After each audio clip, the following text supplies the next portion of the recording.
नमस्कार, मैं हूं डॉक्टर रूपाली जैन और आयुर्वेद फॉर एवरीवन में आपका स्वागत है। आज का ये वीडियो खासकर उन लोगों के लिए है जिनको बार बार एसिडिटी की तकलीफ रहती है और एसिडिटी को कम करने के लिए वो एंटासिड यानी एसिडिटी कम करने की दवाई लेते हैं। तो इसके बारे में आयुर्वेद का क्या दृष्टिकोण है, इसकी पूरी जानकारी हम इस वीडियो में लेंगे। तो पूरी जानकारी के लिए ये वीडियो आखिर तक ज़रूर देखिए और अगर आपने हमारे चैनल को सब्सक्राइब नहीं किया है तो आयुर्वेद की सही जानकारी के लिए चैनल को सब्सक्राइब भी ज़रूर कीजिए।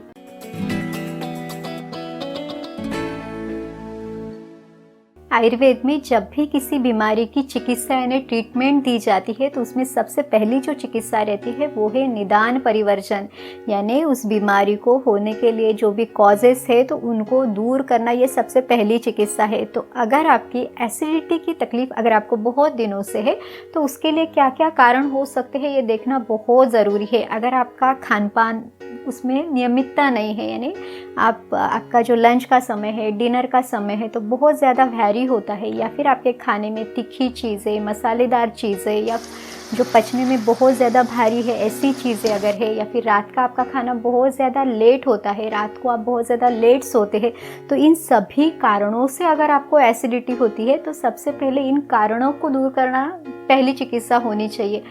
अगर आप इस समय पे कारणों को दूर किए बिना सिर्फ कोई दवाई लेते हैं तो थोड़ी देर के लिए तो आपको बहुत अच्छा लगेगा, लेकिन ये बीमारी ठीक से यानी इसकी ट्रीटमेंट ठीक से नहीं होगी। उल्टा ये जो दवाई लेने की आपकी आदत है उसके कारण आपको बाकी भी साइड इफ़ेक्ट्स दिखाई देंगे।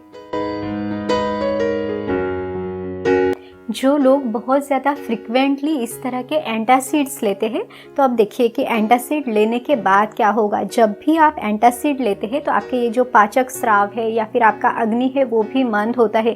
तो जो निसर्गतः हमारा खाना पचने के लिए भी इन पाचक स्रावों का या हमारे जठराग्नि का बहुत प्रज्वलित होना बहुत ज़रूरी है।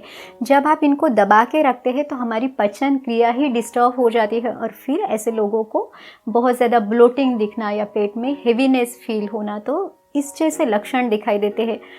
लेकिन अगर आप ये बार बार करते, एक आध बार आपने लिया तो चल सकता है, लेकिन अगर आप इसे बार बार लेते हैं तो इस तरह के लक्षण भी बढ़ते जाएंगे। दूसरा इसके कारण क्या होता है कि जो इस पित्त दोष को आप शरीर में ही दबा के रख रहे हैं, ये पित्त शरीर के जो रक्त धातु है शरीर का उसको भी दूषित करेगा और फिर ये जो दूषित हुआ रक्त धातु है यानी दूषित हुआ जो खून है वो त्वचा के द्वारा बाहर आने की कोशिश करेगा और फिर ऐसे लोगों को, जैसे हम कहते हैं कि अर्टिकैरिया है या फिर स्किन में एलर्जिक रिएक्शन दिखाई देना, इस तरह के लक्षण भी दिखाई देते हैं। और फिर उसके लिए भी आप कुछ दबाने वाली ही औषधियाँ यानी जो एंटीहिस्टामिनिक जो दवाई है तो वो लेके इसको भी फिर दबा देते हैं। तो ये जो आपने दबा के ये जो पित्त दोष रखा है तो इसको हर बार अगर आप दबाते रहेंगे तो फिर इसके कारण शरीर में बाकी भी बहुत सारी बीमारियाँ उत्पन्न हो सकती है।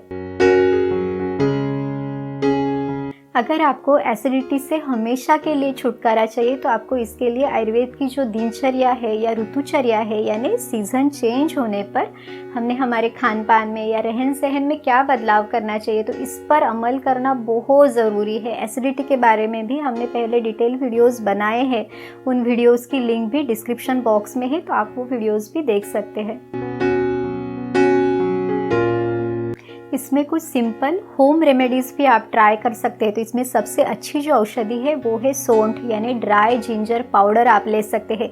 ये जो सौंठ का चूर्ण है तो ये आपके एसिडिटी को कम करेगा, क्योंकि ये अग्नि का दीपन करेगा यानी जठराग्नि को बढ़ाएगा, लेकिन जो शरीर में अपचित आहार है उसको पचाने के लिए ये काम करेगा। वायु की गति को नॉर्मलाइज करने के लिए यानी वायु का अनुलोमन करने के लिए ये सौंठ का पाउडर आपको मदद करेगा। तो सौंठ का जो चूर्ण है वो 2 से 3 चुटकी आप घी के साथ ले सकते हैं या फिर गर्म पानी के साथ भी आप इसे ले सकते हैं। अगर आपको भूख बिल्कुल नहीं लगती तो खाने के आधा घंटा पहले आप इसे ले सकते हैं, या फिर अगर आपको खाने के बाद बहुत ज़्यादा ब्लोटिंग वगैरह ऐसे सिम्टम्स दिखते हैं तो खाने के बाद भी आप इसे ले सकते हैं। इसके अलावा आप जो गिलोय का चूर्ण है वो भी ले सकते हैं। अब देखिए गिलोय त्रिदोषज्ञ है यानी तीनों दोषों को बैलेंस करती है, तो गिलोय का चूर्ण भी घी के साथ आप ले सकते हैं, ये भी बहुत अच्छी औषधि है।